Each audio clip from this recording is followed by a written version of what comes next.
Officer Daniels had done this 100 times before. A lone black woman on an empty stretch of highway, no witnesses, no backup for her, just him and his authority. He knew exactly how this would go. She would argue, claim to know her rights, but in the end, she would comply. They always did. But Angela Carter wasn't like the others. He saw a civilian. He didn't see the U.S. Army colonel trained to lead, to fight, to win. He didn't know the discipline, the strength, the unshakable resolve forged in war zones and high-stakes operations. He didn't realize that every order he barked, every attempt to assert control, was pulling him deeper into his own downfall. And when he pushed too far, when he reached for power that was never truly his, he didn't just pick the wrong target. He started the fight that would end everything for him. Before we go any further, comment where in the world you are watching from, and make sure to subscribe.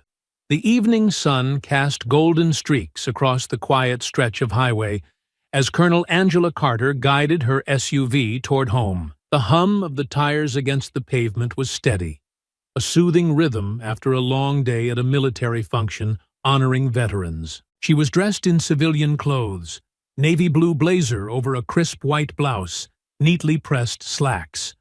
Her military uniform was folded inside the garment bag on the passenger seat, the ribbons and insignia that marked her rank safely tucked away. A glance at the rearview mirror showed flashing red and blue lights approaching fast, her brows furrowed. She hadn't been speeding, hadn't swerved, hadn't broken a single law. Yet, as she checked again, the patrol car remained behind her, signaling for her to pull over. Angela sighed and steered onto the shoulder. Years of experience told her to stay calm, to handle this with control and patience, but something gnawed at her. There was no reason for this stop. She knew it. The officer approached, his boots crunching against the gravel. He was broad-shouldered with a stiff posture, his badge gleaming under the fading light. The moment he reached her window, she caught the look in his eye. Not curiosity, not professionalism, just that thinly veiled condescension she'd encountered too many times before. "License and registration," he ordered, his tone clipped. Angela kept her movements deliberate as she retrieved her wallet, passing over her driver's license. "Is there a problem, officer?" He barely glanced at it before flicking his gaze back to her. His eyes roamed her face, then her hands, like he was waiting for her to make the wrong move. "Step out of the vehicle." Her grip tightened slightly on the steering wheel. "Excuse me?" "Step out of the vehicle," he repeated, slower this time, daring her to question him. Angela exhaled slowly. "May I ask why I'm being stopped? I wasn't speeding, I wasn't swerving, and I'm well within my lane. What exactly is the reason for this?" The officer gave a smirk, the kind that didn't belong in a routine traffic stop. "Suspicious activity. Step out now." She had seen this before, knew exactly what this was, but she also knew better than to escalate things on the side of a desolate road. With measured patience, she pushed open her door and stepped out, keeping her hands visible. The officer circled her SUV, peering inside before turning his attention back to her. "Where are you headed?" "Home," Angela answered. "I just left a military function." His gaze narrowed slightly. "Military, huh?" A chuckle. "And what exactly are you claiming to be?" Angela lifted her chin, her voice unwavering. "I'm Colonel Angela Carter, United States Army." A beat of silence, then a scoff. He looked her over again, slower this time, as if he were re-evaluating everything she'd just said. The smirk on his face widened, like he had caught her in a lie. "Oh, really? Colonel?" He dragged the word out, the skepticism thick. "You sure about that?" Angela's jaw tightened. "Yes," he let out a small laugh. "And where's your military ID, Colonel?" Angela reached into her blazer pocket. Nothing. Her brows furrowed slightly as she patted the other side, then smoothly pulled out her wallet. She flipped through it, searching the compartments, but came up empty. Her mind raced. She always carried her ID. It was second nature. Had she left it in the car? No. She would have put it somewhere secure. She checked the inner pocket of her blazer again, but still nothing. Then it clicked. The last time she had handled it was before the event, when she had changed out of her uniform. her uniform that was still in her locker at base. She met the officer's gaze. "I don't have my military ID on me, but—" "Uh-huh," he interrupted, his smirk growing. "How convenient." He turned her driver's license over in his hand, tapping it against his palm. "No veteran status either." "That's funny, huh? A whole colonel like you. No proof of it?" Angela refused to let frustration show. "This is my vehicle. My registration is in the glove compartment. You're welcome to check it." "Oh, I'll be checking more than that," he said, already stepping past her toward the car. She turned sharply. "You don't have probable cause to search my vehicle." His smirk deepened. "Suspicious behavior is enough for me. And I gotta say, you're acting real nervous, ma'am." The way he said it, dripping in condescension, made it clear he wasn't offering respect. Angela clenched her jaw. She had seen men like him before. Officers who believed their badge gave them the right to harass people like her. She knew she had two choices: argue and escalate, or step back and play a different hand. And Angela Carter never played a losing game. Because the moment he crossed the line, and she knew he would, she'd be ready. Angela's breath remained steady, but her pulse quickened as she mentally retraced her steps. Her military ID wasn't in her blazer. It wasn't in her wallet. Then it hit her. She had left it in her uniform pocket, back at the base locker. Her gaze flicked toward Daniels, who stood a few feet away, arms crossed, watching her. Not like an officer ensuring compliance, but like a man waiting for her to fail. She straightened, adjusting her blazer. "As I said, I'm Colonel Angela Carter, United States Army. My ID is in my uniform, which is currently secured at my base locker." Daniels let out a slow, exaggerated whistle, shaking his head. "That's so. You expect me to just take your word for it? It's the truth. And yet," he mused, holding her license between two fingers, flipping it over lazily, "I don't see Colonel written anywhere on this.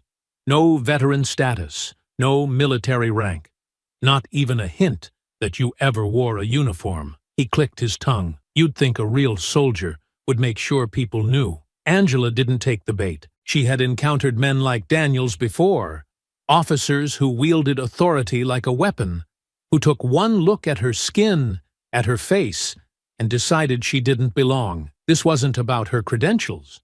It was about control. "Your department should have a database," she said calmly. "Run my name. You'll see my record." Daniels let out a low chuckle. "Oh, I could, but I don't feel like it. See? I like to do things the old-fashioned way." His smile sharpened. "So how about this? Step out of the car." Angela's eyes narrowed. "I already complied when you asked me to stop. Now you're escalating for no reason." "Ma'am," Daniels said, mock patience dripping from his voice, "I asked nicely. Don't make this harder than it needs to be." Angela didn't move. "I'm not stepping out unless you give me a lawful reason." Daniels's smirk faded, replaced by something colder. "You're refusing an officer's order?" "I'm refusing an unlawful request," she corrected, her voice measured. "You have no probable cause to search my vehicle, and you certainly have no reason to detain me." Daniels let out a long, exaggerated sigh and tapped his fingers against his belt. "See?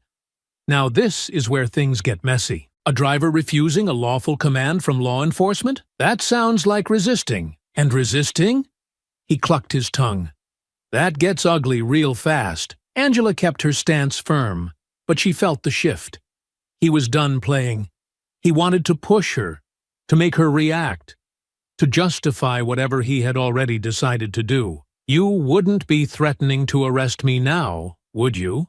she asked, tilting her head slightly. Daniels leaned in slightly, voice just low enough to feign concern, just loud enough to carry the weight of a warning. "I'm saying, Colonel, if that's what you really are, that refusing a direct order from law enforcement never ends well.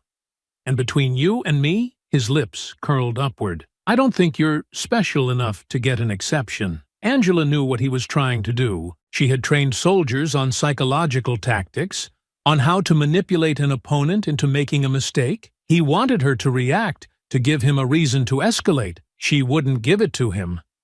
Instead, she met his gaze, unwavering. "I know my rights, Officer Daniels, and I know what you're doing.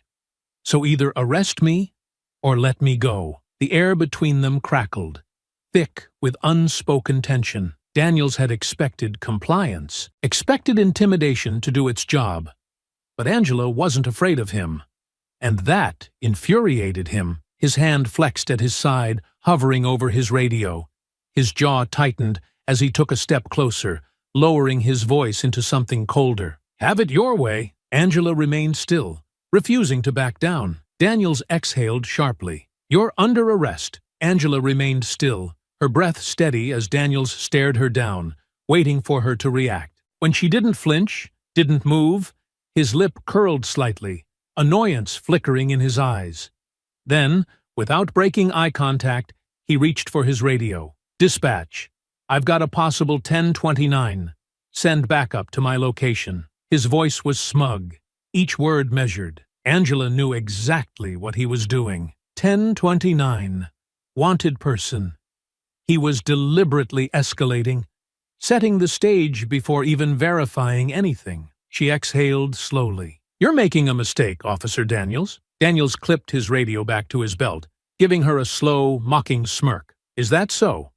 Because last I checked, refusing to comply with law enforcement is a mistake." He nodded toward her SUV. "Now, step aside." Angela didn't move. "You don't have probable cause to search my vehicle." Daniels took a step closer, lowering his voice like he was offering her a last chance. "And yet, I'm gonna search it anyway." Angela's jaw tightened. "That would be an illegal search." Daniels shrugged. "You seem real concerned about the law all of a sudden.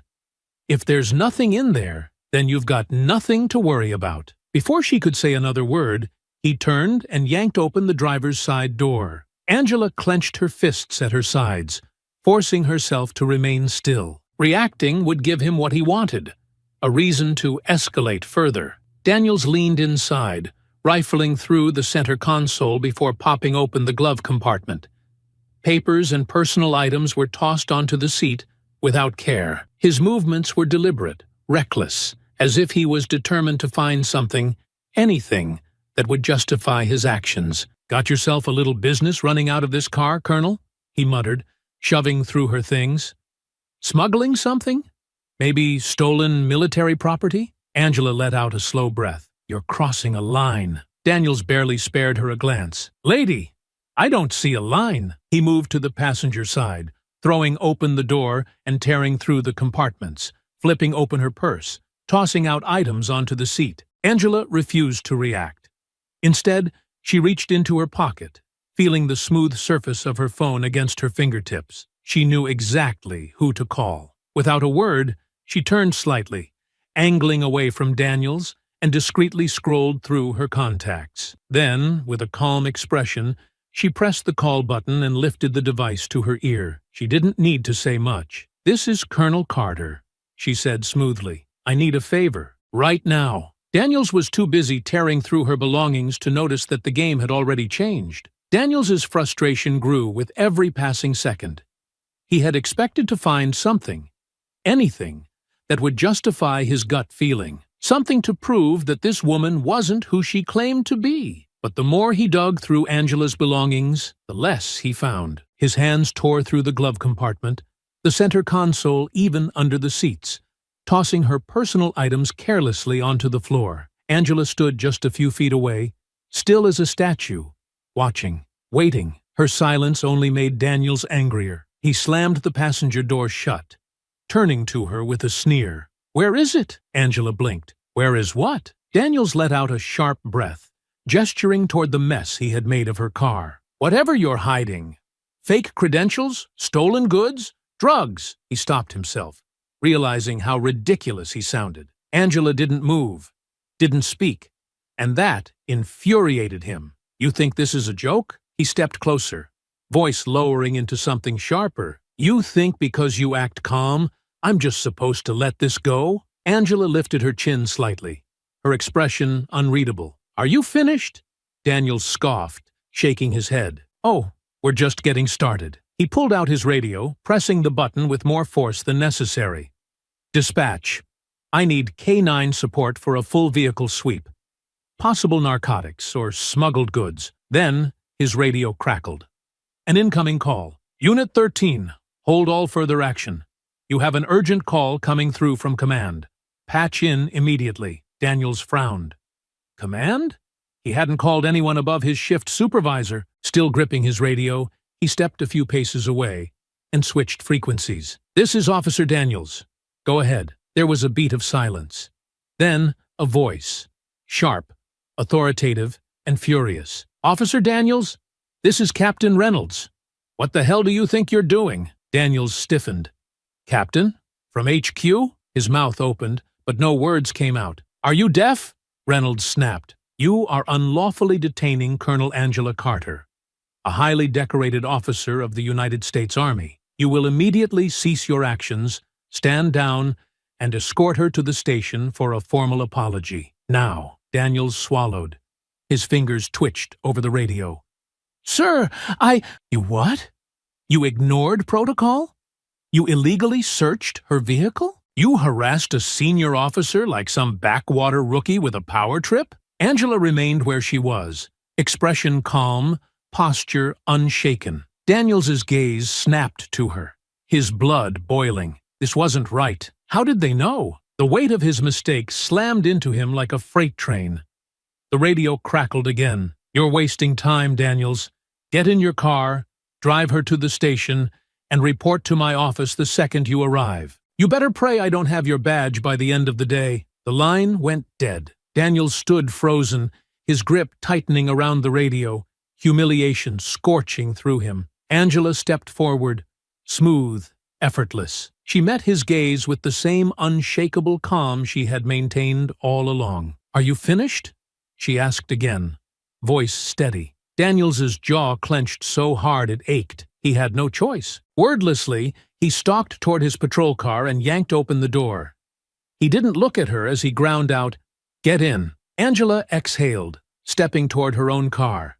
She calmly picked up her belongings, returning them to their proper places before shutting the door behind her. Then, with the same measured pace, she walked toward the patrol car. She slid into the back seat, not as a suspect, not as a criminal, but as the person in complete control. Daniels slammed his door, white-knuckling the steering wheel.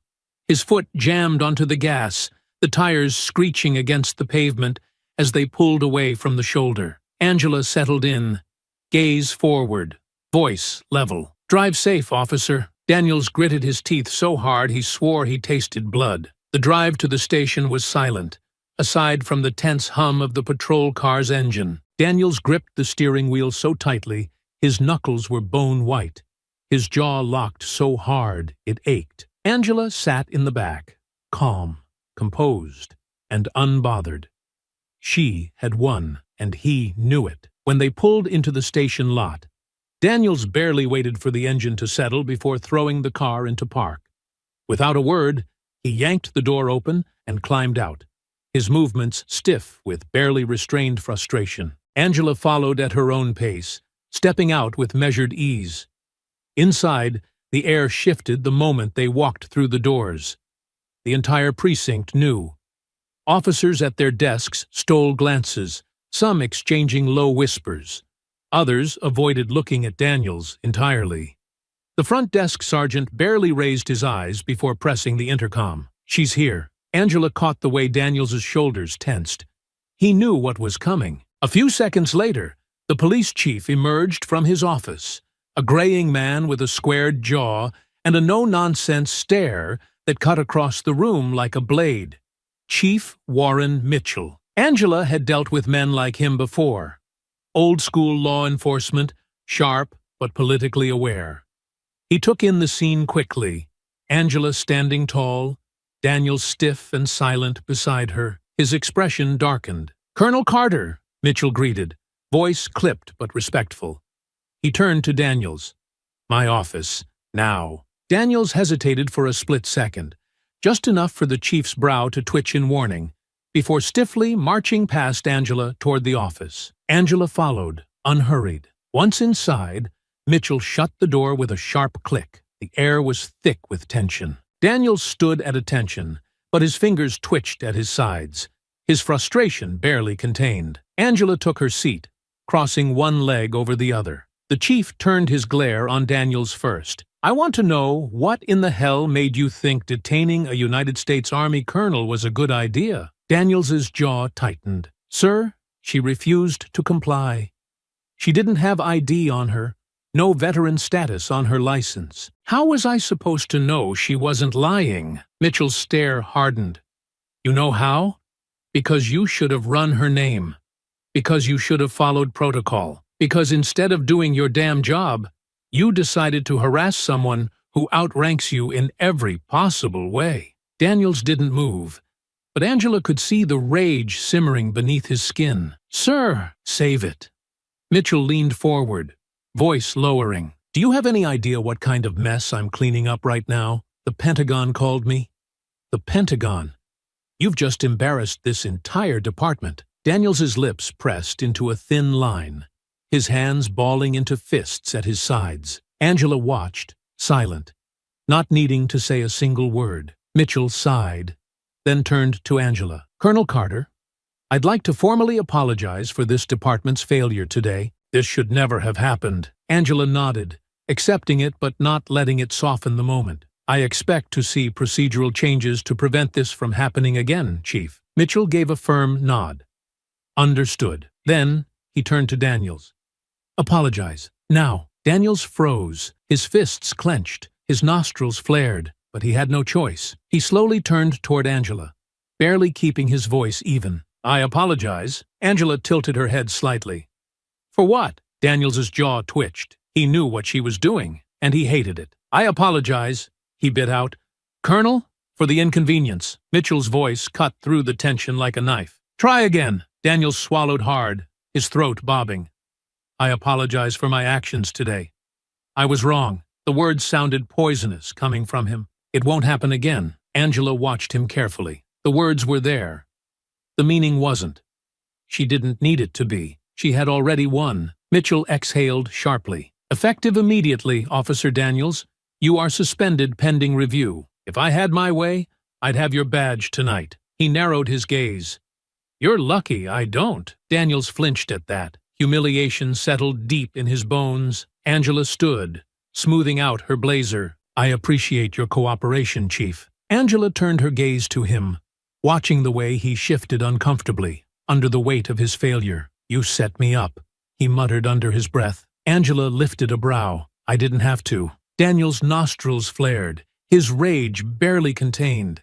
He had lost control, lost power, and it infuriated him. Angela tilted her head slightly. "I told you. You were making a mistake." Mitchell's gaze snapped to Daniels. "I don't want to hear another damn word from you right now." Daniels shut his mouth, but the look in his eyes was clear. This wasn't over. Angela knew men like him. He wouldn't let this go. And that meant she would have to be ready. The next morning, Angela slid into the driver's seat of her SUV, exhaling as she adjusted her rearview mirror, taking a moment to observe the stillness of the road ahead.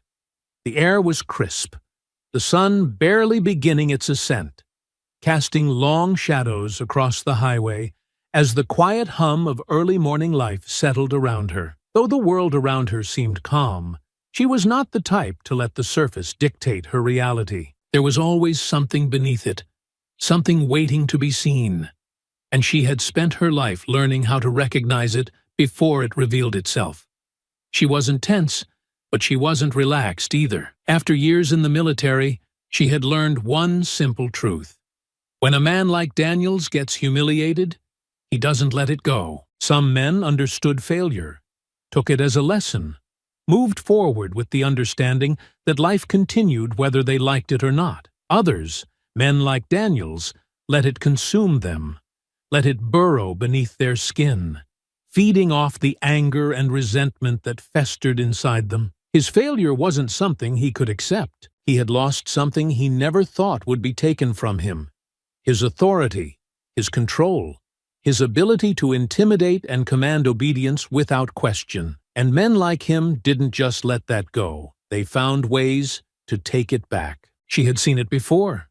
The way he clenched his jaw so tightly it seemed like his teeth might crack. The way his hands curled into fists at his sides, the way his entire body radiated a silent fury he barely kept restrained. He hadn't been sorry for what he did. He had been sorry that he had lost. The thought of changing her routine had barely lasted a moment. She had dismissed it almost as quickly as it had crossed her mind, avoiding a road, altering her own life, making accommodations for a man who had already tried to control her once and failed, was out of the question. The only thing avoiding him would accomplish was giving him the satisfaction of knowing he had dictated something about her actions, and she refused to allow that. She had done nothing wrong, and she would not start acting as though she had. So she took the same route, her movements natural, her mind alert but unbothered. The highway stretched ahead, quiet, mostly empty save for the occasional truck or early commuter. The gentle hum of the tires against the pavement filled the space around her, the distant horizon stretching wide and uninterrupted. She remained steady, her grip on the wheel relaxed, her breathing even, her eyes taking in everything without looking like she was searching for something. And then she saw it. The dark-colored sedan appeared in her rearview mirror, moving into her lane in a way that didn't immediately signal alarm, yet set off a quiet awareness in the back of her mind. It had been a few cars back moments ago, blending into the early morning traffic without drawing attention, but now it was closing the distance, with a purpose that made her straighten slightly in her seat. She didn't react outwardly, didn't make any sudden adjustments that would indicate she had taken notice, but she was watching. The sedan wasn't tailgating, wasn't attempting to pass, wasn't adjusting its speed to the natural ebb and flow of traffic. It was just following, lingering. Angela exhaled slowly, keeping her posture casual, her grip steady, but her mind focused. If this was a coincidence, if this was just another commuter on the road heading in the same direction, the car would either change lanes or pass her in the next few moments. But it didn't. Instead, it crept closer. Her fingers flexed over the steering wheel, not in nervousness but in calculation. It was too deliberate. A normal driver wouldn't hold a position in someone's blind spot for this long, wouldn't drift forward with such measured precision without signaling an intent to overtake or move aside. Then, without warning, the sedan accelerated. It wasn't a casual increase in speed, wasn't a gradual push of the gas pedal as a driver settled into their rhythm. It was deliberate, sharp, a lunge forward meant to close the distance too fast, too aggressively. Angela felt it before it even fully happened. Her body had already braced before her mind confirmed the threat, instincts firing in perfect alignment with reality. Because she knew this wasn't an impatient driver, this wasn't a mistake. This was an attack. Her gaze flicked to the side mirror, and in the briefest moment, her eyes locked onto the driver, Daniels. Out of uniform, his face twisted in pure, unfiltered rage, his hands gripping the wheel with the kind of force that spoke of barely contained fury. There was no calculated restraint this time, no manufactured authority behind a badge, no thin veil of professionalism to hide behind. There was only anger, only a man who had lost control of his life and had decided the only way to regain it was to take control of hers. Angela inhaled through her nose, her pulse steady, her mind already working through the variables. He had nothing left to lose now. That made him dangerous, but it also made him reckless. He edged closer, the sedan pressing into her space, trying to force her toward the shoulder, trying to box her in before she had a chance to respond. She didn't react in fear. She didn't slam the brakes, didn't jerk the wheel, didn't give him the panic he was expecting, the loss of control he was counting on. Instead, she let the SUV drift just slightly, just enough to sell the illusion that she was reacting purely on instinct. She watched as he took the bait. The moment he pushed forward to cut her off, she flicked her turn signal, the small, seemingly automatic movement designed to make him believe he had trapped her. Daniels lunged for the gap, moving in to force her into a mistake. And that was his mistake. At the very last second, she cut the wheel sharply in the opposite direction, breaking his trajectory entirely. His tires screeched against the pavement as he overcorrected, jerking the wheel too hard in his desperation to recover. Angela remained smooth, controlled, watching the way his face contorted in frustration, the realization beginning to dawn on him that she wasn't going to panic, wasn't going to break under the pressure, wasn't going to make it easy for him. But Daniels wasn't finished. He adjusted quickly, pushing forward again, more erratic now, more aggressive, his car veering toward her with reckless determination. The chase stretched onward, their vehicles weaving in a dangerous battle of control, the landscape shifting as the open highway gave way to a more desolate stretch of road, an empty span of pavement where no other cars remained. Angela knew it the second they had crossed the last exit sign, the moment the road stretched wide and barren. Daniels had led her here on purpose, and she had followed willingly. Up ahead, the highway curved, narrowing into a remote stretch lined with nothing but trees and empty space. Daniels slowed, his car easing toward the middle of the road, forcing the moment to a standstill. Angela eased off the gas, fingers flexing on the wheel, breathing even.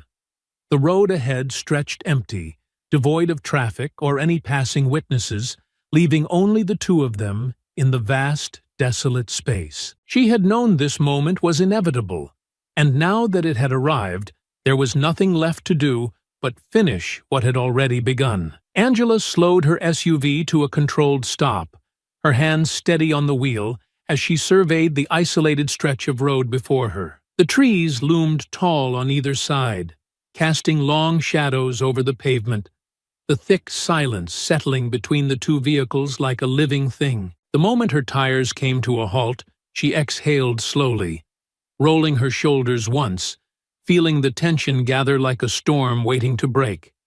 In front of her, Daniels threw his sedan into park with such force that the tires screeched against the asphalt. Before the car had even fully settled, his door flew open, and he stormed out, his movement sharp, his fury bleeding into every step. Angela watched, her gaze calm, unreadable, as he slammed the door behind him and advanced toward her, his posture rigid with barely restrained rage. "You think you're clever, don't you?" His voice carried across the empty road, edged with something venomous, something raw. "You think this little game of yours means you've won?" Angela didn't move immediately. Instead, she took a moment, assessing him, taking in the way his fists clenched at his sides, the way his chest rose and fell in uneven breaths, the way his jaw twitched like he was barely holding himself together. He was unraveling, and she had seen it coming from the moment she had left that police station. Finally, with deliberate ease, she unbuckled her seatbelt and pushed the door open, stepping out into the crisp morning air. The world around them was still, the emptiness of the road amplifying the tension crackling between them. She closed the door behind her, meeting his stare with the same composed intensity she had held since the moment this all started. "If I remember correctly," she said, her voice measured, "you were the one chasing me." Daniels let out a sharp, humorless laugh, running a hand over his face before dropping it with a hard exhale. "Chasing you? Is that what you call this?" He took a step forward, eyes blazing. "I call it fixing a mistake." Angela arched a brow, tilting her head slightly. "And what mistake would that be?" Daniels's teeth clenched, his entire body rigid. "Letting you walk away like you won. Letting you embarrass me. Letting you think you could pull the kind of stunt you did and not pay for it." He took another step closer, his voice dropping lower, more dangerous. "You think you humiliated me back at that station? You think you made me look weak?" Angela held her ground, her gaze steady. "You did that all on your own." His face darkened, his expression twisting into something uglier. "You don't get it, do you? You don't get how people like you don't just get to walk around acting untouchable, like you can just challenge authority and get away with it. You think because you had your little phone call, because you got the right people involved, that it makes you better than me?" Angela inhaled slowly, keeping her tone even. "No, I think following the law makes me better than you. Daniels's nostrils flared, his body tensing like a coiled spring. You think that badge meant something to me? You think I needed it to put you in your place? Angela tilted her head, studying him, her gaze sharp, unwavering. No, but it was the only thing keeping you from making a real mistake. And now that it's gone, you're spiraling. Daniels let out a bitter laugh, but there was no humor in it. You think I'm spiraling? Lady, you have no idea how much restraint I've been showing. His hands flexed at his sides, his fingers twitching like they were itching to do something more. I've had to listen to people talk about how I screwed up. I've had to watch them whisper behind my back. Look at me like I was the problem when all I was doing was my job. And you, he pointed at her, his hand trembling with the weight of his anger. You sit there acting so damn smug, like you're untouchable, like you're better than me. You think you can just keep pushing, keep playing these little games, and walk away without consequences? Angela's expression remained unreadable. This isn't a game, Daniels. It never was. You lost because you were wrong. And instead of facing that, you decided to blame me for it. Daniels took another step forward, closing the distance between them, his voice sharp and bitter. And you decided to play the victim, right? Poor little Colonel. Being harassed by the big bad cop.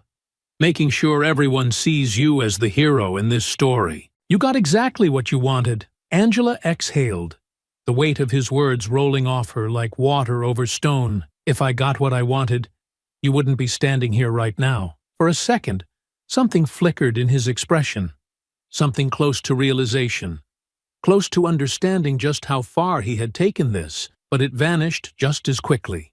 Swallowed by his pride, his hate, his absolute refusal to accept reality. You don't get to decide how this ends, he growled. Angela squared her shoulders, keeping her voice calm, deliberate. No, but you do. You can walk away right now, get in your car, and drive off before you do something you can't come back from. Daniels's breath was uneven, his chest rising and falling too fast, his hands curling into fists at his sides. His entire body vibrated with the force of his anger, with the unbearable weight of knowing that everything had been taken from him, and that she was the reason why. That's not how this is going to go, he muttered. Angela sighed, shaking her head. Then I guess you really are as predictable as I thought. Daniels's temper snapped like a live wire. Daniels lunged at her with all the force of a man who had been waiting for this moment, who had let his anger build to the point of no return,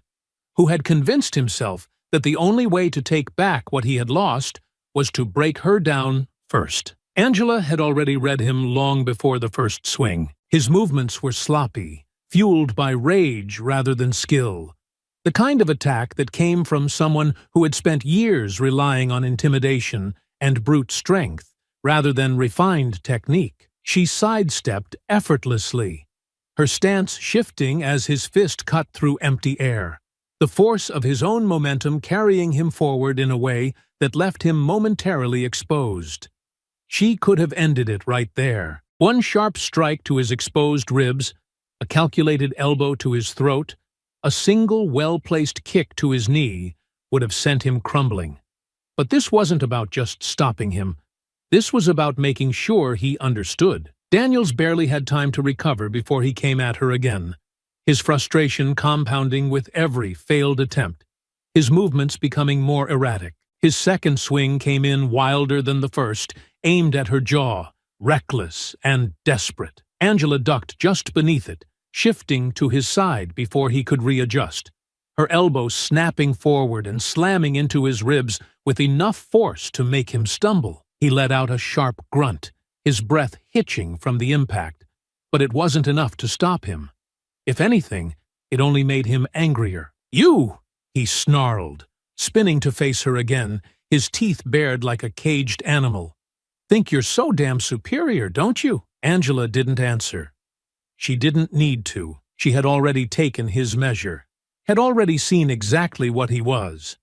A man out of his depth. Daniels charged again, this time lowering his stance, trying to tackle her. He thought he could use his weight against her, thought if he got close enough, he could take her down by sheer force alone. It was a mistake. Angela waited until the last second, let him commit fully, and then shifted her weight, twisting sharply as she hooked her foot behind his leg. Using his own momentum against him, Daniels hit the ground hard. The impact sent a shock wave through him, his back slamming against the pavement, air leaving his lungs in a choked gasp. He had expected to be on top, to have her pinned, but instead, he was the one sprawled across the asphalt, disoriented, his mind scrambling to keep up with what had just happened. Angela took a step back, not out of hesitation, but to give him the illusion of recovery. She could end it here, could press her knee against his chest, could knock him out cold with a single precise strike.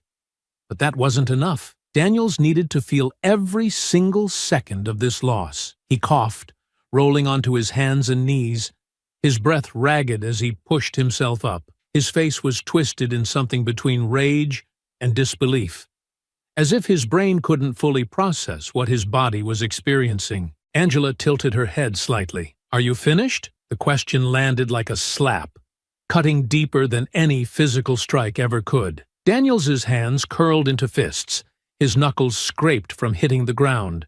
But he wasn't ready to accept defeat. Not yet. With a guttural growl, he lunged again, this time feinting to the left before swinging his right fist toward her ribs. It was smarter than his earlier attacks, but still too slow. Angela caught his wrist mid-swing, twisting it with an efficiency that sent a sharp jolt of pain up his arm, forcing him to his knees before he could even process what had happened. His body followed the motion instinctively, trying to relieve the pressure, but she didn't let go. She leaned in, her voice low, unshaken. "You don't know when to quit, do you?" Daniels gritted his teeth, his free hand reaching for her, still trying to fight. Angela let out a slow breath. She was done letting him dictate this. With a calculated pivot, she yanked his trapped arm forward while sweeping his leg out from under him, sending him crashing to the pavement a second time, harder than before. His head bounced against the ground, his vision momentarily blurring from the impact. Angela stepped back, watching him struggle, watching the slow, dawning realization creep into his expression. He was losing, and there was nothing he could do to stop it. For a moment, neither of them spoke. The only sound between them the harsh rhythm of his breathing as he lay there, staring up at the sky like he was trying to convince himself that this wasn't happening. Angela didn't move, didn't press forward. She knew he would come at her again. She had already seen it in him. He wasn't done. No matter how much his body was failing him, no matter how obvious it was that this was a fight he couldn't win, he would rather destroy himself than admit defeat. And so, she waited. Daniels groaned, his head tilting slightly, his gaze unfocused, but still laced with anger. He rolled onto his side, then his hands, pushing himself up once more. He should have stayed down. Angela exhaled, rolling her shoulders, readying herself for the next round. She had given him every opportunity to stop. Now, she would end it. Daniels spat blood onto the pavement, his body racked with exhaustion, yet his pride still demanded he keep fighting. His hands trembled as he pushed himself up, his breath coming in harsh, ragged pulls, but Angela could see it in his eyes. He still wasn't ready to accept the reality of this loss. Angela rolled her shoulders, her stance unwavering as she watched him. He was slower now, his movements no longer fueled by raw aggression, but by desperation, the dawning understanding that the power he thought he held was slipping away completely. "Stay down, Daniels," she said, her voice level, calm, almost a warning. But Daniels wasn't a man who knew when to stop. He growled through gritted teeth, forcing himself upright, his hands clenching into fists that barely had the strength to hold their shape. His pride wouldn't let him stay on the ground. His mind refused to process that he was losing, that he had already lost. With a snarl of rage, he lunged again, swinging wild and hard, putting everything he had left into one desperate attempt to take her down. Angela moved to counter, But this time, he caught her. His fist collided with her ribs, the impact sending a shockwave of pain through her side. She grunted, her body instinctively tensing against the hit, but she refused to give him the reaction he wanted. Daniels saw his opening and swung again, this time clipping her jaw hard enough to send a jolt through her skull. But Angela had been hit before. She had been in real fights. Fights that didn't leave room for hesitation. Fights where hesitation meant death. Daniels had no idea what kind of storm he had just invited. Angela took a step back, shaking off the sting, her jaw tightening. If he wanted to draw this out, she would let him.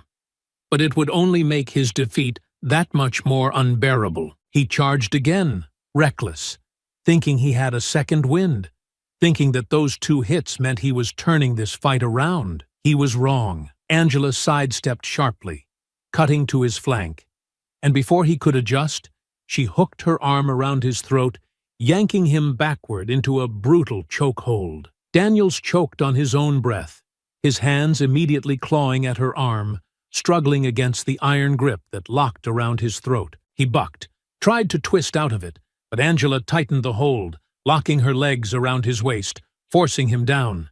His entire body jerked, panic setting in as his air supply was cut off. His fingers scrambled against her arm, trying to pry her off, his movements becoming more erratic, more desperate with each passing second. Angela kept her hold steady. "It's over, Daniels," she said, her voice calm, almost detached. "You're done." Daniels refused to accept it.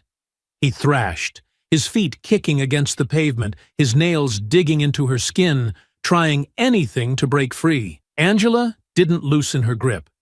She didn't let go. Daniel's movements became slower, weaker, his gasps turning into shallow, ragged noises. His pride had carried him this far.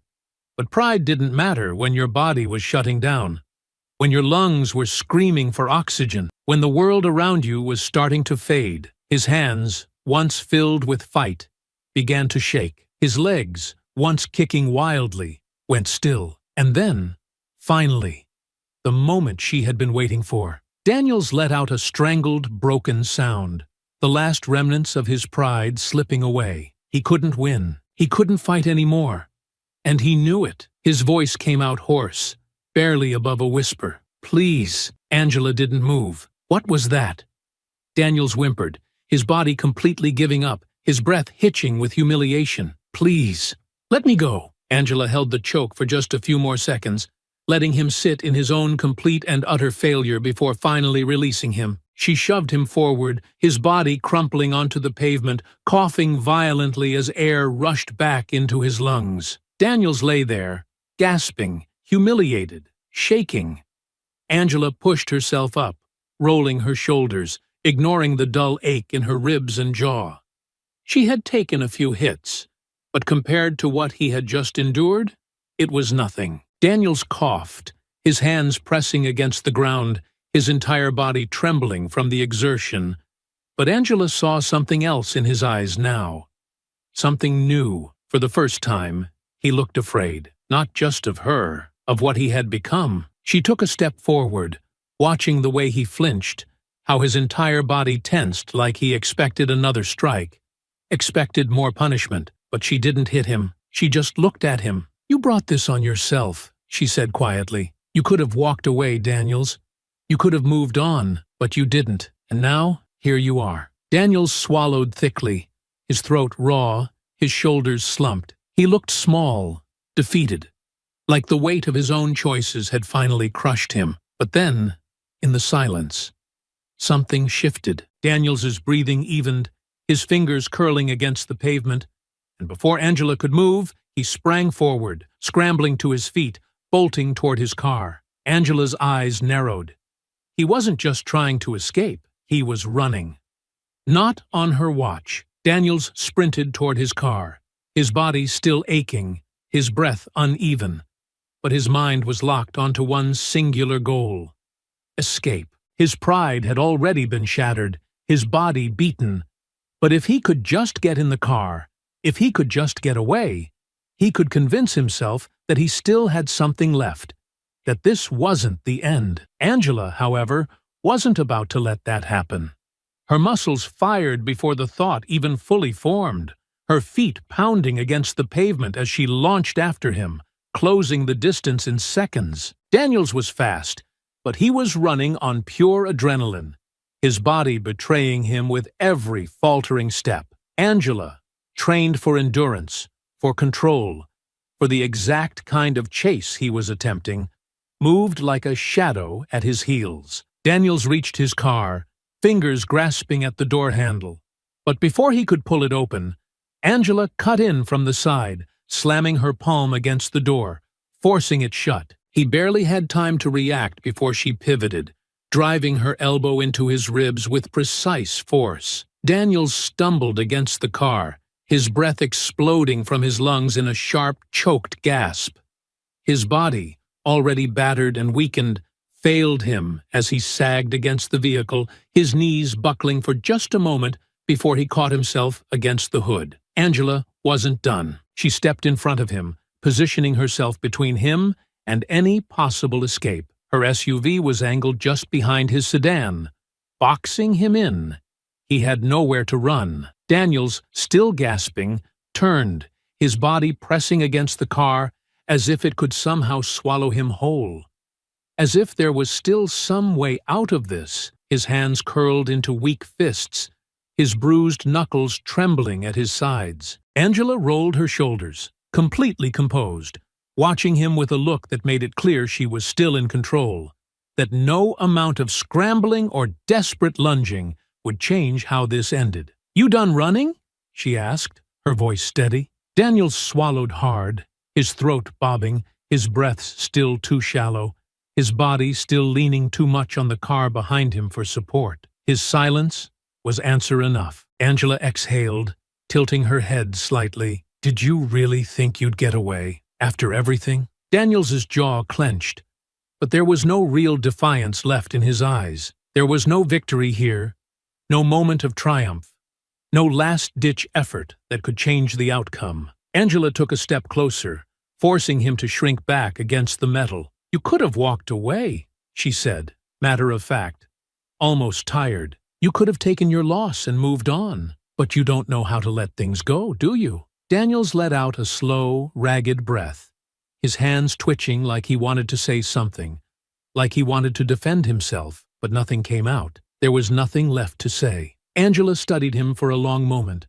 watching the tension in his body, the subtle way he shifted his weight. Even now, even when there was nothing left, even when his own exhaustion was dragging him down like an anchor, he was still searching for something. One last move, one last opening. She sighed. "Don't," she warned. Daniels's breath hitched, his muscles tensing for half a second. Angela saw it before it even happened. He lunged, going for her in one final desperate attempt to turn the tide, but she was already moving. With a sharp, calculated motion, she sidestepped, letting his momentum carry him forward before catching him by the arm and twisting sharply, sending him crashing face first against the hood of his own car. Daniels let out a pained grunt, his cheek pressing against the heated metal, his hands pinned beneath Angela's grip. She leaned in just slightly, her voice low, unshaken. "You lost, Daniels. This is over." Daniels let out a muffled curse, his breath hitching. But there was no fight left. He lay there, his body heavy, his fingers twitching against the hood of the car, the final bitter remnants of his resistance dying out with every passing second. Angela held him there a moment longer, making sure he felt every single ounce of his failure, making sure there was no room left for delusion, for any pathetic notion that he still had a way out of this. Then, finally, she let go. Daniels slumped forward, his forehead resting against the hood of his car, his shoulders rising and falling with uneven breaths. Angela took a step back, rolling her wrists, shaking out the last of the tension that had settled in her muscles. Her ribs still ached from where he had hit her earlier, her jaw still tight from the impact.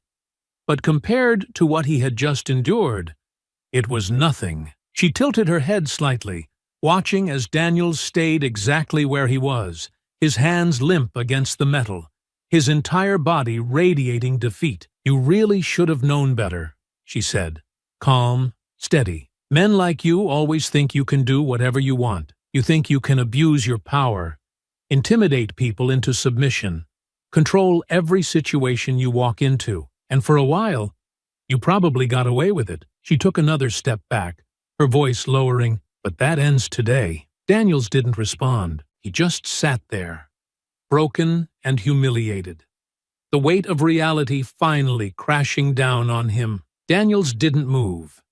He remained slumped against the hood of his car, his hands splayed weakly against the heated metal, his shoulders rising and falling in uneven breaths. The fight had drained him, left him with nothing but the weight of his own mistakes pressing down on him like an anchor, suffocating in its finality. Angela took a slow, measured breath, letting the moment stretch just long enough for the reality of it all to fully sink in. Then, with the same calm efficiency she had maintained throughout the entire encounter, she reached into her pocket and pulled out her phone. Her fingers moved smoothly over the screen as she dialed, her voice steady, unshaken, when the line clicked open. "This is Colonel Angela Carter," she said, her tone sharp and professional, the authority in her voice unmistakable. "I need officers dispatched to my location immediately. I am reporting an assault and attempted vehicular homicide.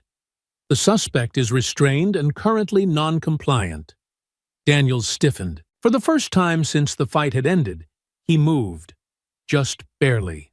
A flinch, a tensing of his jaw, the last remnants of whatever delusion he had left crumbling into dust. Angela ignored him, speaking clearly into the phone as she relayed the necessary details, ensuring there was no room for misinterpretation. "Yes," she continued, her voice unwavering. "The suspect is an officer, Daniels." "Yes, that Daniels. I'll give my full statement upon arrival. Have them come prepared." She ended the call, slipping the phone back into her pocket, her movements deliberate, unrushed. Daniels shifted against the car, his knuckles pressing harder into the hood, his breathing now more erratic. He wasn't just humiliated anymore, he was panicking. "Wait," he croaked, his voice rough, the desperation finally breaking through. Angela tilted her head slightly, her expression unreadable. Daniels swallowed, his throat working around the words, his pride still trying to hold on to something. "Anything. You don't have to do this," he rasped, turning his head just enough to look at her from the corner of his eye. "You already won," Angela exhaled, unimpressed. "And what exactly do you think happens next, Daniels?" His lips parted, but nothing came out, because even now, even after everything, he still hadn't accepted the full reality of his situation. She took a step closer, lowering her voice. "You came after me. You tried to run me off the road. You attacked me. You escalated until this was the only way it could end. And now, because you couldn't control yourself, you're going to face the consequences." Daniel shook his head, his breaths coming faster, more uneven. "You don't have to—" Angela cut him off. "No, you don't get to beg now." That silenced him. The truth settled in his expression like a slow-moving poison, spreading through his already broken body. He had thought he could regain control, thought that if he could just overpower her, he could erase what had happened at the station, could somehow rewrite the story in a way that put him back on top. But instead, he had cemented his own downfall. The sound of distant sirens began to rise in the still air, the unmistakable wail cutting through the morning quiet. Daniels's jaw tightened, his hands twitched. Angela saw the moment the last bit of resistance bled out of him. He wasn't just physically beaten. He was finished. The sirens grew louder, the flashing red and blue lights reflecting against the glossy surface of his car as 3 patrol vehicles pulled onto the empty stretch of road. The officers moved quickly, the tires grinding against the pavement as doors swung open. Angela stepped back, her hands relaxed at her sides, making sure there was no ambiguity when they saw the scene. She didn't need to justify herself. The damage spoke for itself. One of the officers, A middle-aged sergeant with sharp, assessing eyes strode forward, his gaze shifting between Angela and Daniels before settling on her with a flicker of recognition. "Colonel Carter," he greeted, professional but alert. "Dispatch said this was serious." Angela nodded once. "It is." She motioned toward Daniels, who was still slumped against his car, eyes burning with silent, helpless rage. "This man," she said evenly, "attacked me. He attempted to run me off the road. He pursued me with clear intent to cause harm. I defended myself, detained him, and now he's yours." The officer's eyes darkened as he turned toward Daniels, finally processing just who they were dealing with. Daniels barely lifted his head, his teeth grinding together, his entire body tense. "Is that so?" the sergeant murmured, tilting his head. His voice was almost mocking, but the disdain in his eyes was clear. He turned, gesturing to his men. "Cuff him!" Two officers stepped forward without hesitation. Daniels jerked instinctively, his body stiffening as they grabbed his arms, twisting them behind his back, snapping the cuffs into place with a sharp metallic click. He winced, his breath catching, but he didn't fight them. Angela watched, unreadable, as the officers pulled Daniels upright, his posture no longer one of authority, no longer even one of defiance. He looked smaller now, shrunken under the weight of everything he had lost. "Daniels," the sergeant mused, shaking his head. "Man, you really screwed yourself, huh?" Daniels didn't answer. Angela didn't look away. One of the officers nudged him forward, leading him toward the patrol car. But just before he was forced inside, Daniels's head lifted slightly, his gaze locking onto Angela one last time. And in that moment, she saw it. The hate was still there, buried beneath his bruised and battered pride. But now it was joined by something else. Fear. Angela held his stare, her voice even, final. "You did this to yourself," she said simply. The door slammed shut. The patrol vehicle pulled away, taking Daniels with it. Angela exhaled, rolling her shoulders as the remaining officers gathered their statements, confirming the details of what had transpired. She gave them everything they needed. Clear, professional, undeniable. There would be no loopholes, no technicalities. Daniels wasn't walking away from this. By the time it was all over, and the officers had begun to clear the scene, the sergeant turned back toward her, his expression shifting just slightly. "You're good?" he asked, more of a quiet acknowledgement than a question. Angela nodded. "I will be." She turned, heading toward her SUV. The weight of the past finally lifted. Daniels had thought this was a fight about control, but what he had never understood was that he had already lost before he ever stepped onto the battlefield. And now, he would spend the rest of his life paying for that mistake. Angela had no intention of letting Daniels slip through the cracks of a flawed system, no intention of allowing him to quietly disappear without answering for what he had done. Men like him, men who abused their positions, who used authority as a weapon rather than a responsibility, had gotten away with too much for too long. She wasn't just going to hold him accountable. She was going to make sure he could never wield power over anyone again. The process started the moment she walked out of the police station after giving her full statement. The officers had been professional, some even apologetic. But she knew how these things worked. A man like Daniels had connections. There were people in that department who had likely covered for him before, people who might still be willing to vouch for him, to twist the narrative, to turn this into something it wasn't. She wasn't about to let that happen. Angela pulled out her phone and made two critical calls. The first was to her lawyer. She had no doubt that Daniels would try to paint himself as the victim, that he would spin the story however he could to avoid accountability. She needed to be ahead of him. She needed airtight charges that couldn't be dismissed, a legal case so solid that no department, no union, no sympathetic friend on the force would be able to shield him from it. She pressed charges for assault, attempted vehicular homicide, and reckless endangerment. She documented every detail, provided the officers with the dashcam footage from her SUV, ensuring that no part of this was left to interpretation. The moment Daniels tried to plead his case, There would be hard evidence waiting to shut him down. The second call was to a journalist she trusted. The story needed to be told. Not just what had happened to her, but everything Daniels had done over the years, everything that had been swept under the rug. Angela knew how to pull the right strings, how to use her influence in ways that couldn't be ignored. She made sure her account of what happened was on record, on the air, and in front of the public. And once the story broke, it didn't stop. Within hours, Daniels' name was plastered across every major news outlet. Police officer under investigation for attempted vehicular assault on U.S. Army colonel. Formerly disciplined officer faces serious charges.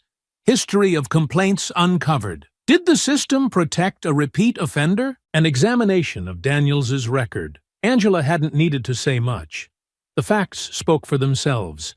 It turned out Daniels had a history. A long one. Complaints of racial profiling, excessive force, intimidation tactics, all things that had been buried beneath bureaucracy, dismissed with weak internal reviews, hidden behind departmental silence. But this time, he wasn't getting a quiet transfer. He wasn't getting a second chance. The internal review opened almost immediately. Officers who had once turned a blind eye were now scrambling to distance themselves, suddenly eager to cooperate, suddenly concerned about departmental integrity. Daniels was suspended indefinitely while the investigation continued. But Angela already knew how it would end. With public pressure mounting, with his past being dragged into the light, and with criminal charges stacking up against him, there was no saving his career. By the end of the week, his termination was official. By the end of the month, his trial date was set. Angela didn't celebrate when she got the confirmation. She didn't need to. This wasn't about victory.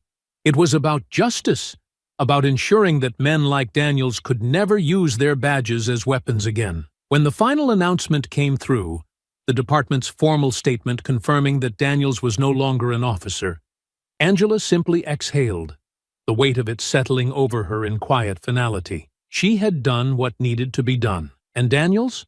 He had finally lost everything. Angela knew that justice wasn't just about pressing charges and walking away.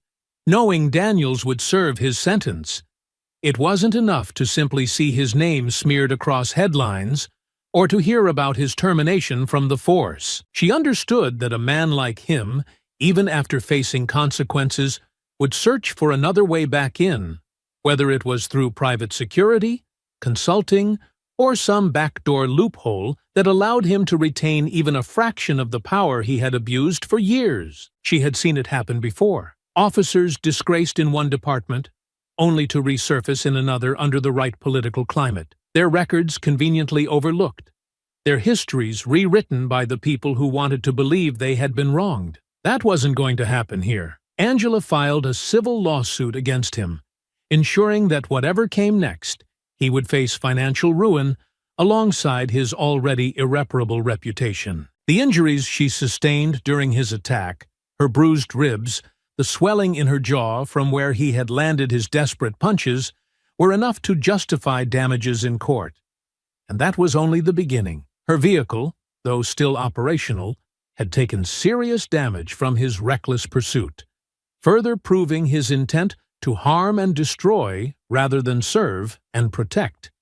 But this lawsuit wasn't just about the physical toll. It was about ensuring Daniels had nothing left to rebuild from. With the weight of a legal judgment hanging over his head, no police department, no security firm, no federal agency would ever dare employ him again.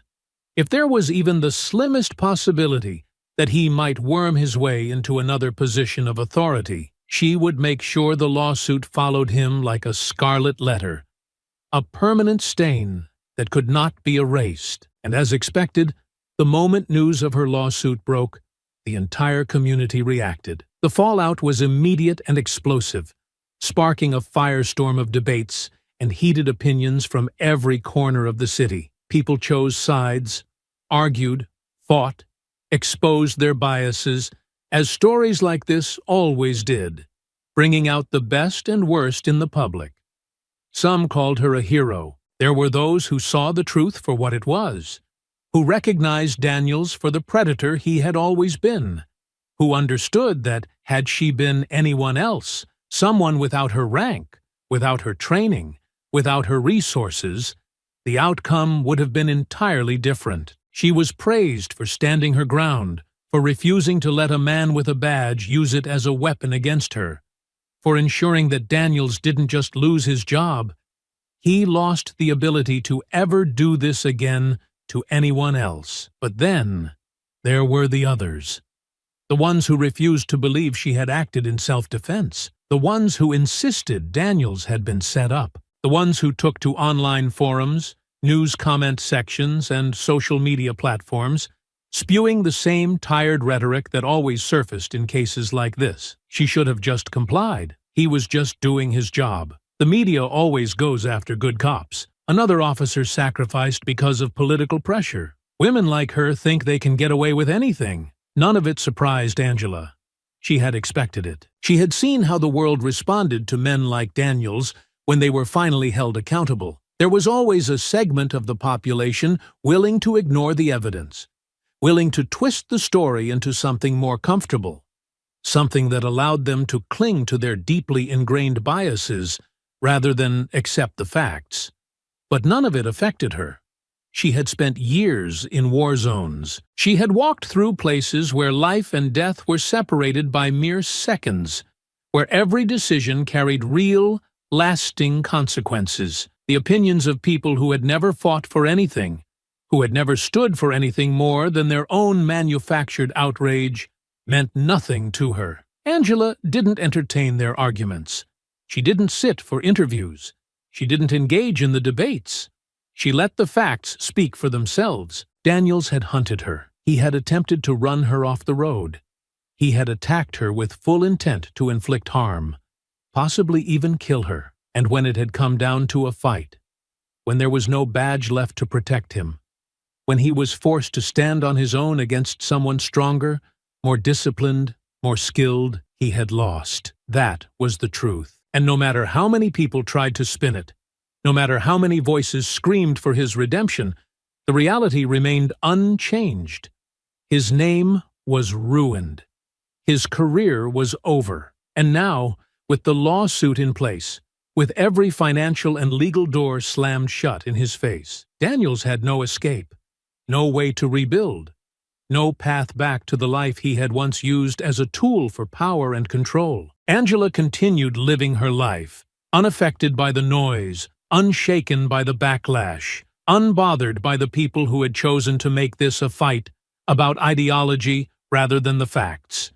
She had done what needed to be done, not for recognition, not for applause, not for any personal satisfaction, but because it was right.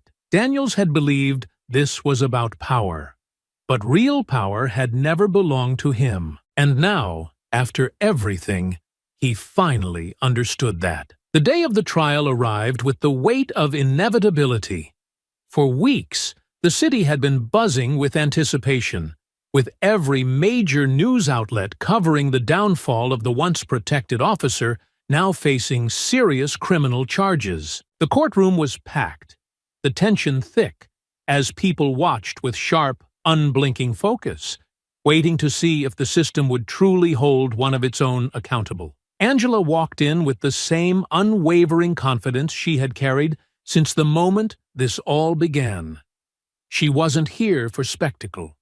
She wasn't here for vengeance. She was here because justice demanded it. At the defendant's table, Daniels sat with his legal team, his expression hardened, defiant. He still believed he could beat this, still believed that somehow, in some way, he could walk out of this unscathed. There was no regret in his eyes, no humility, only a man who still thought he had been wronged. Angela exhaled slowly as she took her seat near the front, her posture straight, composed, as the prosecution began its opening statements. The evidence against Daniels was damning.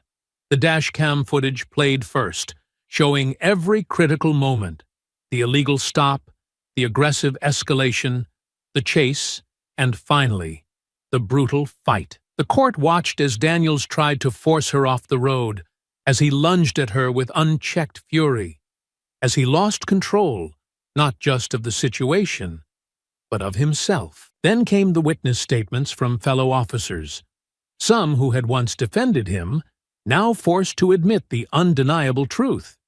Internal Affairs had conducted its investigation, unearthing years of misconduct, and suddenly, those who had once shielded him were desperate to distance themselves. When the prosecution called Angela to the stand, she rose without hesitation, walking forward with measured steps, her eyes focused ahead. As she took her seat, she could feel the weight of Daniels's stare. He was watching her, studying her, searching for something, a weakness, a hesitation, a sign that he could twist the narrative. He would find none. The prosecutor approached, his voice clear, steady. "Colonel Carter, can you describe the events of the morning in question?" Angela inhaled slowly, ensuring her voice was calm, professional, and controlled. "I was driving to work, using my usual route, when I noticed flashing lights behind me. I pulled over, as I have always done when stopped by law enforcement, but it became immediately clear that Officer Daniels had no legal reason for stopping me." The prosecutor nodded, pacing slightly in front of the jury. "How did you come to that conclusion?" Angela didn't hesitate. "Because I asked him directly why I was being stopped, and he failed to provide a legitimate answer. Instead, he immediately questioned whether I was in the military, doubted my rank when I told him I was a colonel, and began escalating the situation unnecessarily." The prosecutor turned to the jury, letting her words sink in. Then he turned back to her. "Did you have any reason to believe that this was a routine traffic stop?" Angela's gaze didn't waver. "No. And why is that?" "Because he treated me like a suspect the moment he saw me," she stated plainly. "It wasn't about law enforcement.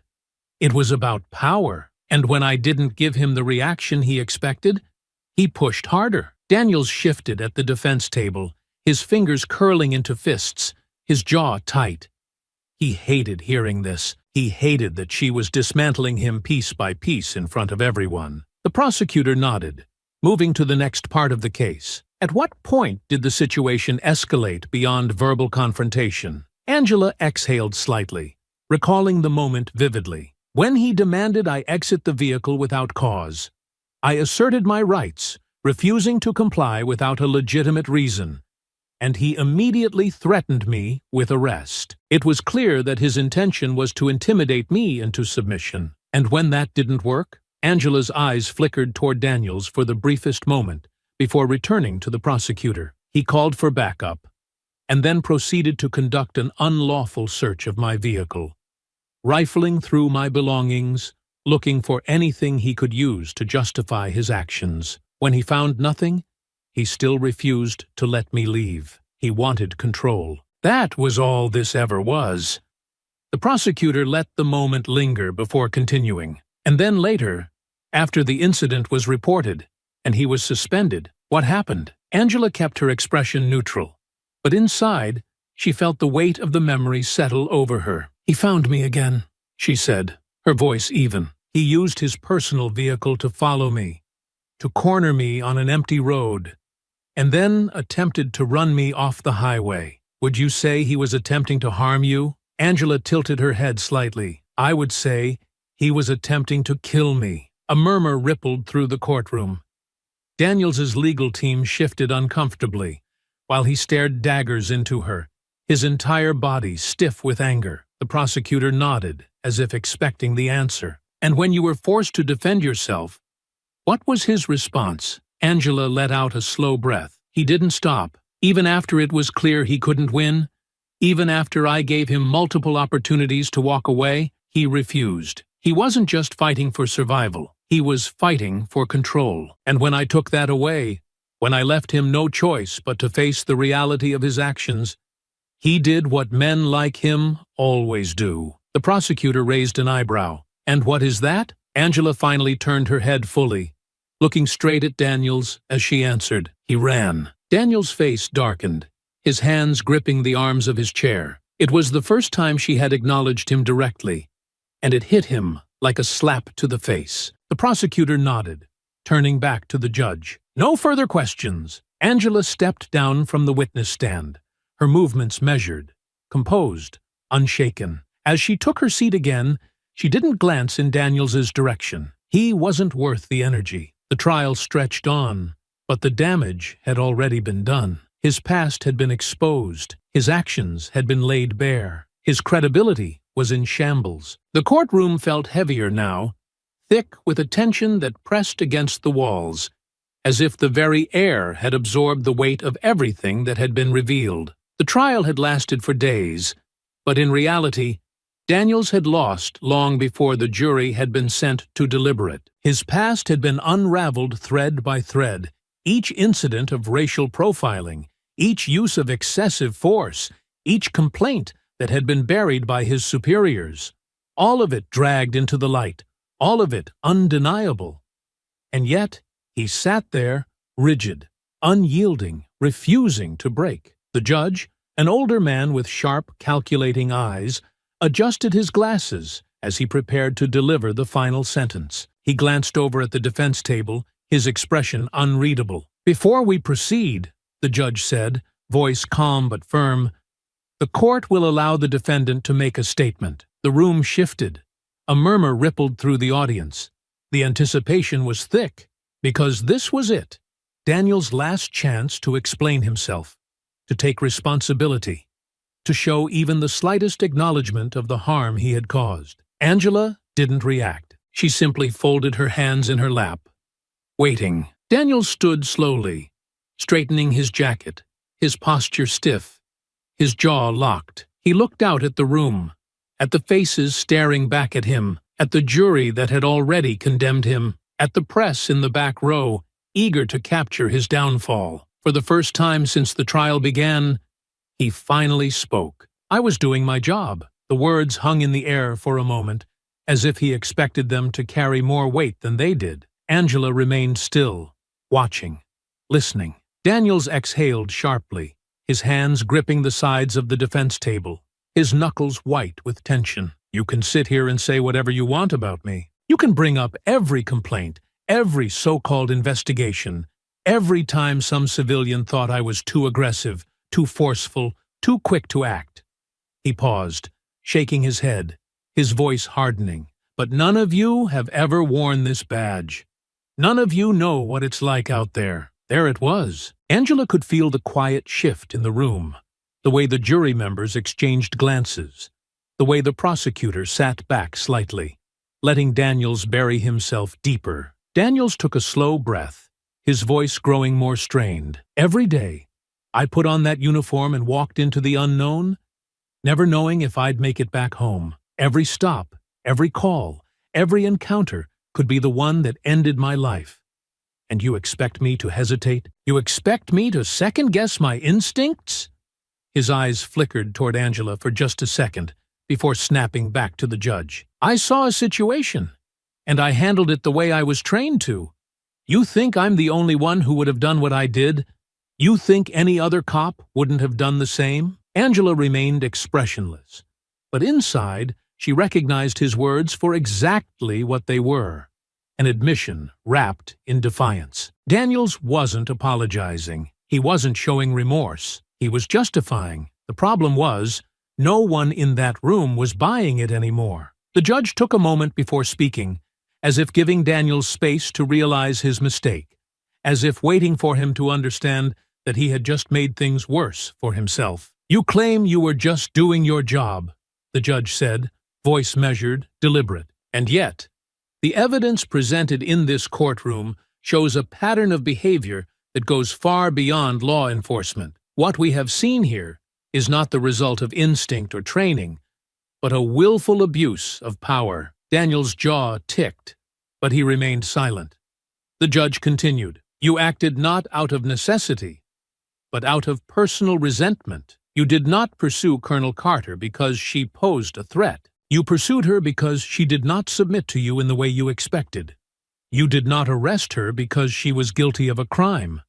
You arrested her because you could not tolerate a black woman, let alone a decorated military officer, challenging your authority." A ripple of reaction coursed through the courtroom, the air shifting with the finality of the statement. Daniels stood still, his shoulders squared, but there was no more fire in his eyes, only the dull flicker of a man finally realizing that he had lost. The judge looked directly at him now. "You have displayed no remorse, no willingness to acknowledge the harm you have caused, and no understanding of the abuse of power that led you here today. Given the gravity of your actions, this court finds it necessary to impose a maximum sentence." Daniels inhaled sharply, his chest rising, his fingers gripping the table like he was trying to physically hold on to whatever control he still thought he had. Angela watched him without emotion. She had known this moment would come, had known that no matter how much he tried to resist it,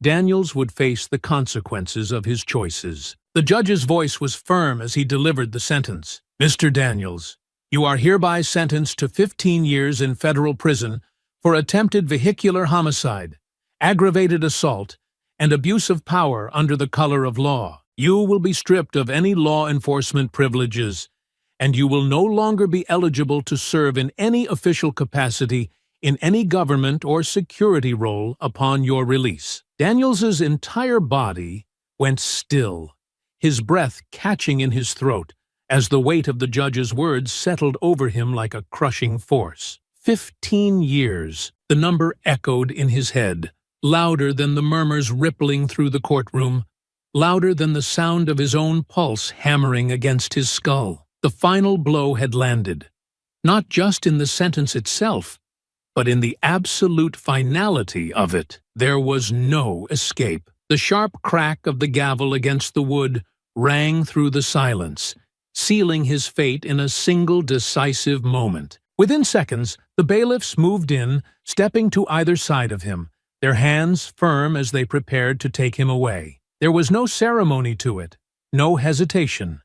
It was just another part of the process, another convicted man being escorted to his future behind bars. Daniels turned his head, his movements slow, deliberate, as if his body were struggling to keep up with the reality unfolding around him. His gaze locked onto Angela, and for the first time, the fire that had burned behind his eyes, the arrogance, the rage, the unwavering belief in his own superiority, was gone. What replaced it was something deeper, something darker, something hollow. Angela met his stare, but not with triumph, not with satisfaction, not with anything resembling victory. She didn't need to gloat. There was nothing left to prove. He had done this to himself. His lips parted slightly, his throat working as if he wanted to speak, as if he had something left to say. One last argument, one last excuse, one last desperate grasp for control. But no one was listening. The bailiffs pulled him back, their grip firm, their movements efficient. His hands were cuffed, his shoulders hunched, his steps dragging as they guided him toward the exit. Whatever future he had once envisioned for himself, whatever power he had once held, whatever authority he had once wielded, was gone. Angela rose from her seat, inhaling deeply, letting the weight of it all settle into her chest. She had spent months fighting for this moment, for accountability, for the kind of justice that men like Daniels had evaded for too long. And now, it was done. As she took her first step toward the doors, the noise of the courtroom faded behind her. The case was over, the verdict rendered, the sentence final. For the first time since this all began, she could finally walk away. Daniels sat in the cold, sterile holding cell, his back pressed against the unforgiving metal bench, his wrists sore from the pressure of the handcuffs that had only recently been removed. The walls around him felt smaller than they should have, as though they were slowly closing in, suffocating him with the weight of everything that had led him to this moment. It had all happened so quickly. The verdict, the gavel's sharp crack against the wood, the murmurs of satisfaction from the gallery, and the feel of the bailiff's hands gripping his arms as they led him away. He had heard every sound, every movement, but none of it had seemed real until now, until the silence pressed against his skin, until there was nothing left to distract him from the truth. For years, he had convinced himself that men like him didn't lose. The system had always protected him, had shielded him from consequences, had assured him that no matter how many complaints were filed, no matter how many times he crossed the line, there would always be someone willing to look the other way. It was how things had always been, how they were supposed to be. But that illusion had shattered the moment he was forced into that chair and told to listen to people like her, Angela Carter. He had believed that by the time this was over, she would be the one humiliated, the one questioning whether she had overstepped, the one forced to justify herself under the scrutiny of a system designed to favor men like him. He had thought he could twist the truth, manipulate the narrative, cast doubt where there should have been none. But no matter how many times he tried to frame himself as the real victim, the facts had crushed him beneath their weight, leaving him exposed for what he truly was. His fingers curled against his knee, his nails digging into the fabric of his jumpsuit, as his mind circled around the same unrelenting thought. How had it come to this? He had known better than anyone how the game was played, had seen countless others slip through the cracks, had watched as officers far worse than him had simply been reassigned, their records scrubbed clean. But somehow, he had not only been caught, he had been made an example of. His career, his reputation, his life as he had known it had been ripped away, piece by piece, until there was nothing left.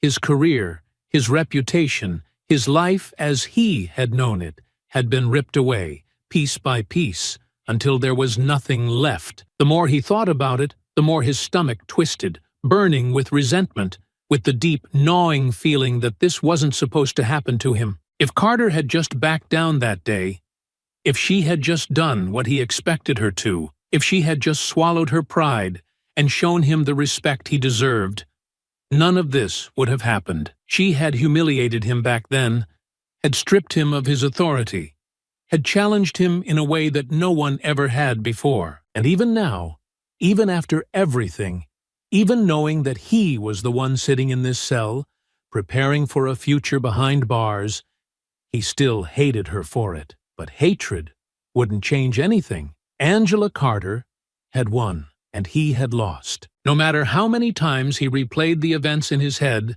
no matter how much he tried to convince himself that the system had turned against him, he could no longer deny the truth that had been staring him in the face all along. He had been wrong. He had let his own arrogance, his own misplaced sense of superiority, drive him into making one mistake after another, each one worse than the last, each one sealing his fate a little more until there was no way out. And now it was too late to undo any of it. As he stared at the gray walls in front of him, the weight of his choices crushing him from the inside out, he finally understood what it meant to be powerless. Angela stood at the courthouse steps, her gaze drifting across the cityscape as she allowed herself a rare, measured breath of relief. The trial had concluded. The fight was over, and justice had finally been served. Not just for her, but for everyone who had ever been forced to endure what men like Daniels had inflicted on them. This had never been just about one case, one moment, one incident. This had been about the greater battle, the one that so many had fought before her, and the one that would continue long after today. Daniels had been held accountable, stripped of his title, his influence, and his ability to ever wield power against those beneath him again. His name, once associated with unchecked authority, was now synonymous with disgrace. The badge that he had once hidden behind, the one that had protected him for so long, had been reduced to nothing more than a reminder of everything he had lost. But even now, even knowing that he would spend years in a prison cell, Angela knew this fight would never truly be over. She had seen it before. Men like him always found supporters, always found those willing to twist the truth to fit their own narratives, always found people who would insist that he had been wronged, that he had been made an example of for no reason other than political pressure. There would be backlash. There always was. But she didn't care.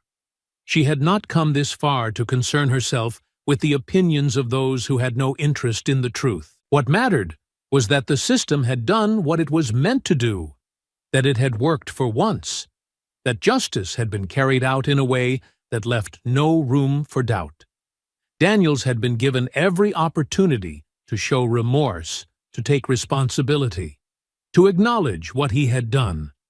But he had refused at every turn. His pride had been his undoing, and now he would have to live with the consequences of his own choices. Angela took a slow step forward, her posture straight, her movements unhurried, her resolve as strong as it had ever been. The road ahead would not be easy, but it never had been. She had learned long ago that change was never simple, that it was always met with resistance, that there would always be those who wanted to preserve a system that worked in their favor. But that had never stopped her before, and it wouldn't stop her now. As she reached her car, she glanced up at the sky, exhaling one last breath, letting the weight of it all settle where it needed to, no longer carrying it with her. The fight wasn't over, but she had won this battle, and for now, that was enough. Angela had never been the type to seek recognition.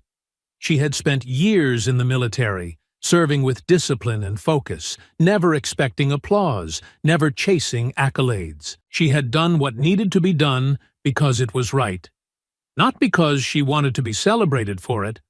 But in the weeks following the trial, as the media storm gradually died down, the recognition found her anyway. The Pentagon issued a formal statement commending her professionalism, highlighting the way she had carried herself throughout the ordeal. She had faced an injustice and handled it with composure, refusing to let emotion cloud her judgment, refusing to let the situation spiral into something more volatile. The military community, which had followed the case with a vested interest, took note of how she had not only defended herself, but had done so while upholding the integrity of her uniform. She had not been reckless.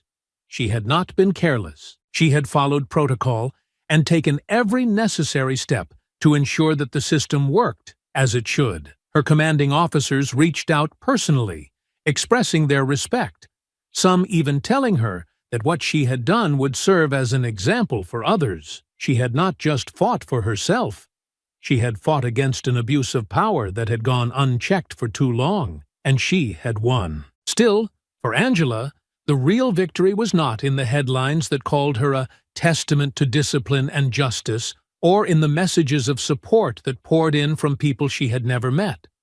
The real victory was in knowing that she had stood her ground and refused to let a man like Daniels walk away from what he had done. She returned to duty as if nothing had changed. Her uniform still fit the same, her posture remained upright, her voice held the same unwavering authority. But in truth, she was sharper now, more certain than ever that some battles were worth fighting. She did not speak of Daniels unless directly asked, and even then her answers were short and final. There was nothing more to say. She had done what was necessary, and he had been left to deal with the consequences of his own choices. While Angela moved forward, Daniels remained trapped in the wreckage of his own making. The media coverage had been relentless. His name had become synonymous with disgrace, his career obliterated, his reputation beyond repair. No police department would ever touch him again. No private security firm. No consulting job. No government contract. His record was now a permanent stain, one that no amount of favors or connections could wash away. The officers who had once laughed at his jokes, who had stood beside him, unquestioning, had all distanced themselves. The department had made it clear that he was an embarrassment, a liability they had been forced to cut loose in order to preserve their own image. No one defended him. No one pitied him. For years he had been protected, shielded from the consequences of his own misconduct, assured that no matter how many complaints were filed, he would always have a way out. But that safety net had disappeared the moment he chose to escalate things beyond his control. He had thought himself untouchable. He had believed that a woman like Angela Carter would never have the power to challenge him. And yet, she had. Now, his world was nothing more than a cell. 4 walls that held nothing for him but time. Time to sit in silence. Time to think. Time to replay every moment, that had led him to this place, to this fate, to this inescapable reality. He had lost everything.